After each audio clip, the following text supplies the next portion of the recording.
So you know how we're always talking about how like exercises and medical treatments that they don't want you to know about or don't people don't talk about. You know what I mean? Like, you know what I'm saying? I'm who doesn't want you to know about? Well, just like, I mean, things that don't, kind of fit the norm or fit the mold. Or the reason I say this is because I just recently went to my third yoga class, and the teacher's been talking a lot about your sit bones. Have you ever heard of those before? I don't think so. They're quite literally the bones you sit on, but nobody knows about them because nobody ever talks about them. But it turns out that there's a bunch of bones in our body that nobody ever talks about, and I didn't know about any. I mean, I knew that there was like your foot had a bunch of bones in it, but it turns out, and I didn't know this, but that your ears have it's like 2,500 bones or something like that. I'm not a doctor, so I don't know what the exact. Yeah, I couldn't be. I just don't like the thought of having to like see or touch or like smell the average human body, Yeah. even under the best, most ideal circumstances. Yeah, like There are very few. yeah, like even like when you're when you're in a locker room and you know everyone's showered, it's still disgusting. Right. So just imagine what you see when people are at their worst or Yeah. whatever. I think I could handle the counseling part of it. Hey, sorry to tell you, but you have cancer. And, Yeah. and we're going to be doing some treatments, things like that. I could do that, but That seems like kind of a piece of cake. yeah, it takes a little emotional Yeah, intelligence, yeah. I think. But the idea of having to stick your finger in places to find Yeah, that cancer, I know. I think we're getting to this point though, where we're able to kind of take the human element out of the practice of medicine. Like they're doing in baseball. Exactly. Yep. But well, maybe not. It seems like we're to the point where we're learning that human intelligence is not a substitute for sensory perception. Yeah. And there's members of the animals kingdom who are literally taking us into the 23rd century when it comes to diagnosis and treatment of diseases. How so? Well, did you ever hear about the woman who was swimming in the ocean, and a dolphin swam up to her and kept jabbing at her in her breast in the same spot with its beak? I don't think I've seen that one. I think I saw one where the dolphin hits noses that guy in the balls. Right. Well, that could be the similar situation because it just kept jabbing her, not Just biting. like a joke, you mean? Well, it just kept jabbing her in the breast in the same spot over and over, and it wasn't biting her or anything, and it wasn't doing anything else aggressive. But she got out of the water, and then this is a story I heard, and then she developed like a really big bruise on her breast, and it even sort of broke skin a little bit. So she called that, the Ask a Nurse hotline or whatever, and explained what happened. She's concerned about getting like a dolphin-borne illness or Yeah, she's infection or probably something like pissed at that. the dolphin too. Right. Yeah. So they called the nurse, and the nurse got real serious with her and said, "You need to come in right now." And she went in, and they ran an emergency mammogram, and of course, it turned out to be cancer. Wow. The nurse knew this right away when she called. It's long been known in the medical field that dolphins can sense cancer from miles away. Really? Yeah, like if someone gets in the water and they can sense it, and I don't know if it's the like echolocation or something like that. They can Right. sense a difference when they send out their signals or whatever. That the density is probably different in the human body where there's cancer, and they can sense that. I think orally maybe. I wonder if I should go on that YouTube video and tell that guy that it's possible that he's got testicular cancer. Yeah, Maybe. it's she should get it checked at Likely least. that he's Yeah. likely. It's kind of hard to believe that a dolphin would just start, punching some guy in the balls for no reason. Well, with this woman at least, it knew there was cancer there. I don't know. From my perspective, it seems like we're getting to the point where clinics should start thinking about. Like know, employee, yeah. Exactly. Yeah, they have all this expensive equipment for diagnosing and detecting cancer and stuff like that, but these dolphins and other animals, dogs, other animals with keen senses, can. Yeah, and they can do it for free. And you know, this kind of goes back to what we were talking about at first about things they don't tell you about, but animals are actually very clean. They're much cleaner than humans. Like for instance, I know that pigs. The only reason pigs roll around in mud and slop and stuff is because we throw it down for them. Normally, they're a very, very clean animal, and you probably heard this. You probably heard this before, but you know, a dog's balls are actually cleaner than your mouth.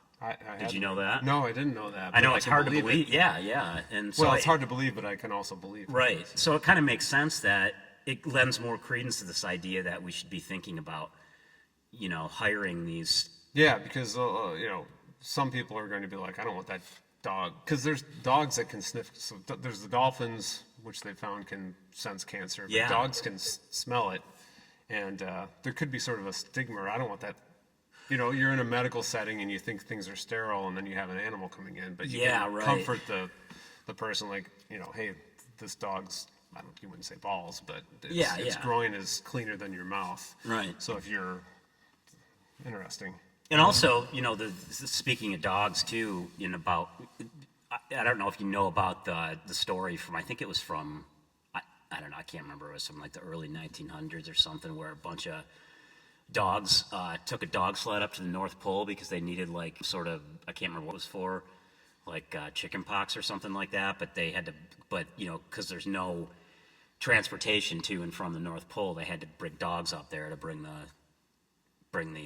whatever that is, like I think they what is that, like what do they call that stuff that they shoot you up with when you're Permafrost? no, it's stuff they give you, like because if you're worried about catching something, they'll give something to you, like that's kind of vaccine? a little bit like it, that'll kind of make your immune system battle it. Yep. It's like sometimes they give it. You know what I'm talking? I don't know. There's a word Is for it it. I just can't vaccine? think of what it is. I don't know if that's exactly the word, but it might be a type of what I'm talking about. But, Okay. But yeah.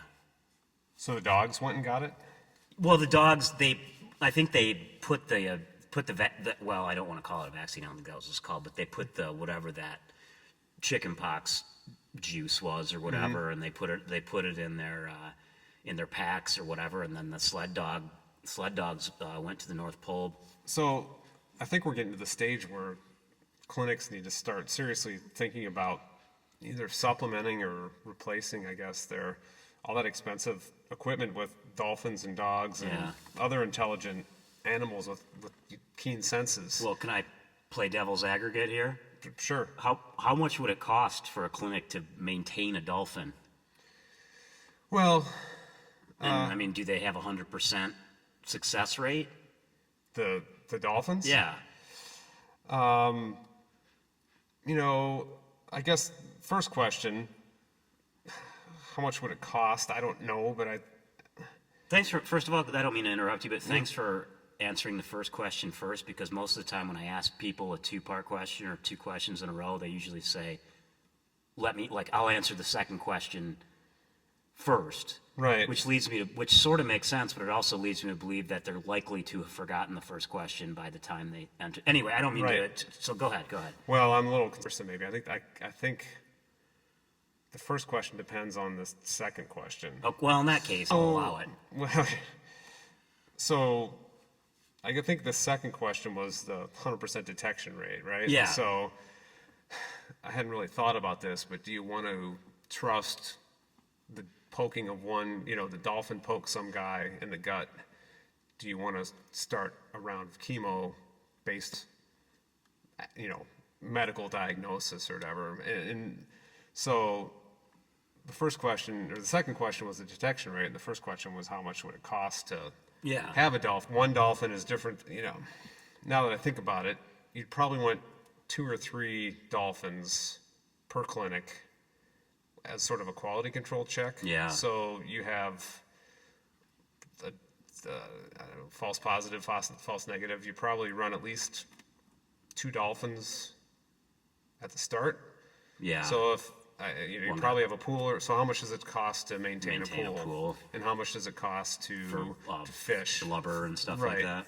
So I would imagine it costs less than $1 million cancer screener or That's MII true. or something like that. But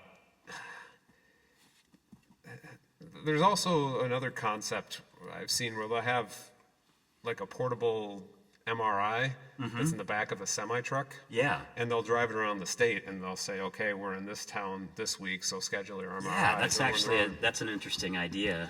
So you'd have kind of an aquarium, I guess, that drives around the state with And then you dolphin could in just get, if you want a cancer diagnosis, you just jump in the aquarium. Pretty much, yeah. Yeah. So they just line you up, or even in the summers, like the local pool, anyone who wants a free cancer screening, just everybody come to the pool on a certain day and Right. they release a few dolphins in there, and they just sort of swim around and Right. diagnose. Maybe on a day that they don't have the lanes up.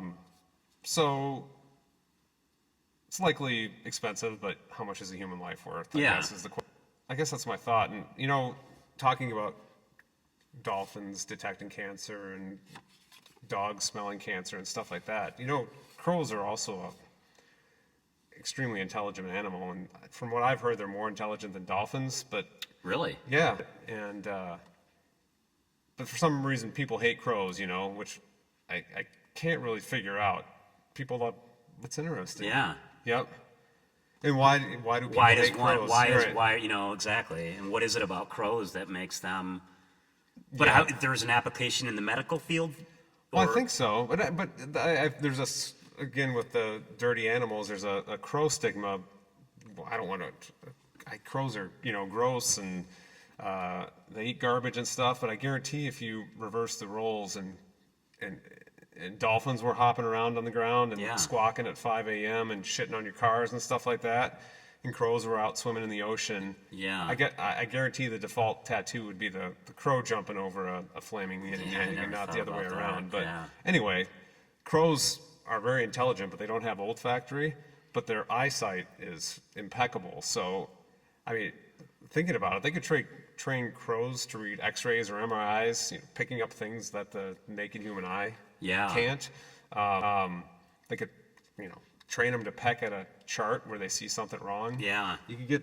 I've seen them do that with gorillas and stuff, where they're poking it, they're pointing at like playing video games almost on a. Oh, yeah. They look at it as like a game. They don't really understand that they're saving lives. They're just Right. You could get. I mean, if crows are cheap. You could get 100 crows, and you could have an X-ray, and if 50 of them or 51 peck at the same Yeah. point, that would probably that's qualify as a and that's diagnosis. better quality control.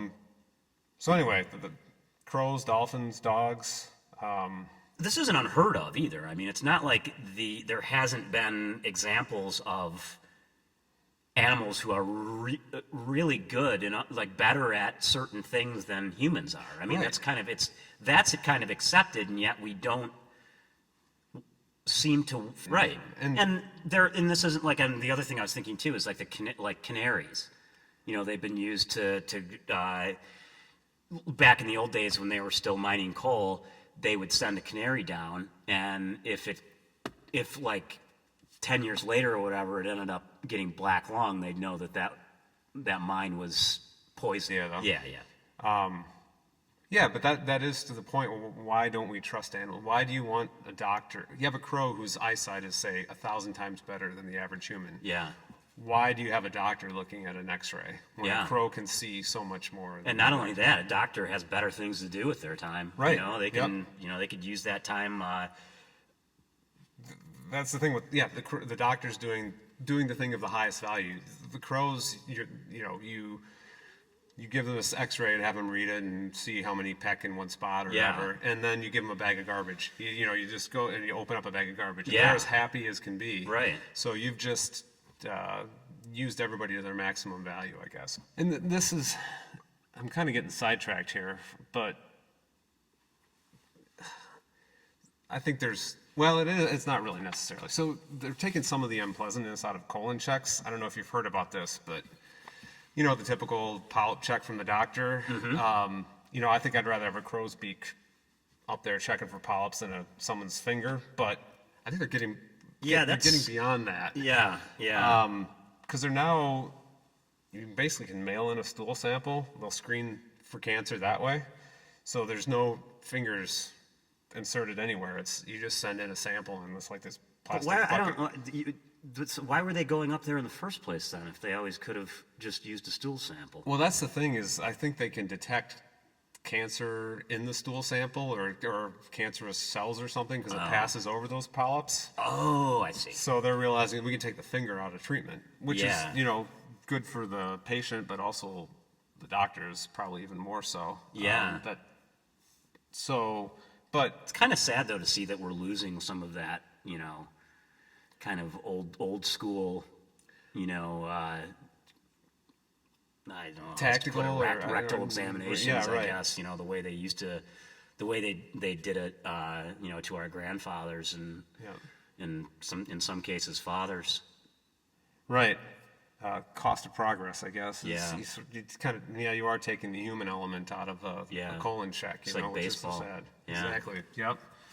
But so the way it works is you get this box in the mail and it has a little plastic container, and you're supposed to deposit your sample in that box. There's a little thing that sits over the toilet lid. I'm a little uncomfortable talking about this, but I think it's important, so I'm going to Okay. try to. It's a little graphic. I guess. can't promise you I'm going to be receptive, but All I'll right. try. So yeah, there's a thing you put over the toilet seat, and then there's a little container that goes in the middle and stuff like that. It's a real pretty slick Kind of setup, like I guess. one of those those little personal tea kettles type thing where you you have the tea in the little cup and you pour the water over it. Right, exactly. Yep. So you get this box, this container, you put your sample in there, which I did. I'd rather do that than have my doctor stick his finger in me, Yeah. The big problem I ran into with this, I'm all in favor of this test, but the company that does the actual testing is located in Madison, where I live. Yeah. So there's always a possibility that I know the person who's yeah. opening the box, So I got that box from my doctor, and I had it for a week, and I kept getting these reminder emails saying, you got to send in your sample Yeah. and stuff like that. Are you keeping it refrigerated? Right, That sort yeah, of stuff thing? like that. Yeah. But I hadn't even done the sample okay, yet. gotcha. It wasn't sitting in the box. It was like I see. Got it, so I yeah. had gotten it, and it was sitting there, and I felt I needed I wanted to feel like I had a good firm Yeah. movement in there. I didn't yeah. want to. So I waited a week, and basically I couldn't stand the thought of someone seeing my name on that box and Yeah. opening it up, and then they see this wet, sloppy mess Right. in the container. So You don't want them to be their first impression of you. Well, what I'd be more worried about is if I that knew they them, knew them. and Yeah, I knew yeah. them, and they said, "Oh, here's Joel's box," and then Yeah. it's like, "Oh my god!" Right. So I waited till I had a nice firm one because I wanted them to open the box and say to themselves, "That's a nice one."